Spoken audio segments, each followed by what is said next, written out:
Sector wise বেশ কিছু কাজ করব। সেটি শুধু বাজারে যেটা হয় যে কারণ বাজারে ভোক্তা অধিকারের সাথে গিয়ে আমাদের লোকজন একটু ভয়েস রেজ করবে, নট দ্যাট। আমাদের এখানে আদার্স সেক্টরগুলো প্রতিটা সেক্টরেই কাজ করার সুযোগ আছে। সেটা আপনার গোল্ড প্রাইস আজকে প্রায় 2 লক্ষ টাকার কাছাকাছি, সেখানেও যেমন কাজ করার সুযোগ আছে। আবার গ্যাসের দাম এটা কি যৌক্তিক কিনা, বা যেটি সরকার নির্ধারণ করেছে সেটি সেই দামে বিক্রি হচ্ছে কিনা, বা সরকার যেটা নির্ধারণ করছে সেটি যৌক্তিক কিনা, এই প্রতিটা বিষয়ে কিন্তু আমাদের কাজ করার সুযোগ আছে। আমরা জানেন আপনার যেমন আমরা ওষুধ নিয়ে কাজ করার আছে, স্বাস্থ্য সেক্টরে, শিক্ষা সেক্টরে, পর্যটন, পরিবহন, এমন কোনো জায়গা নেই বাংলাদেশে যেখানে ক্যাবের পক্ষে কাজ করার সুযোগ নেই। সিমিলার যে সংগঠনগুলো আছে তারাও একইভাবে ভালো কাজ করছে। আমরা ক্যাব আসলে আমরা যেটা বলি যে একটা অ্যাপেক বডি হবে, কনজিউমার রাইটস নিয়ে যারা কাজ করবে, এর বাইরে যারা সিমিলার সংগঠনগুলো আছে আমরা সবাইকে নিয়ে একই প্ল্যাটফর্মে কাজ করব।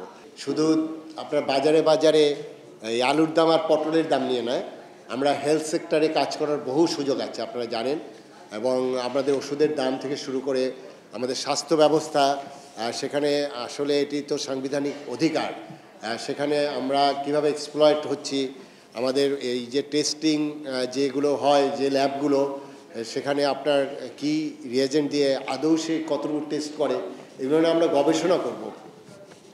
এডুকেশন সেক্টরে অনেক অনিয়ম আছে, সেই জায়গাগুলো হয়তো সরকারের পক্ষ থেকে তাদের অনেক সীমাবদ্ধতা আছে, কিন্তু আমরা এগুলো রিসার্চ করবো এবং ধরিয়ে দেবো। এর বাইরে আমাদের খাদ্য নিয়ে, আমাদের টেলিকম, পর্যটন, টেলিকম বলতে আমাদের যে মোবাইল অপারেটর আছে, আপনারা আমার মনে হয় সবাই এটার ভিকটিম।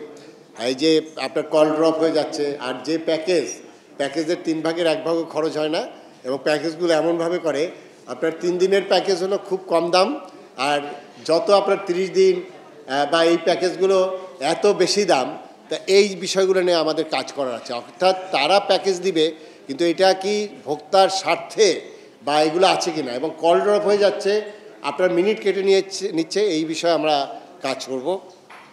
পর্যটন নিয়ে অনেক আছে, এক্সপ্লয়টেশন হয়, যে কক্সবাজারে আলু ভর্তা 500 টাকা, এটা নিয়ে আমাদের অভিযান করতে হয়। আমি যখন ভোক্তায় ছিলাম, ভোক্তা অধিদপ্তরে কক্সবাজারে বেশ কিছু প্রোগ্রাম করেছি। সেখানে আপনার বিচে যে রাইডগুলো আছে, ছবি তোলা থেকে শুরু করে, এখানে প্রতারণার প্রতিটা যেন মানে ফিল্ড তৈরি করা আছে।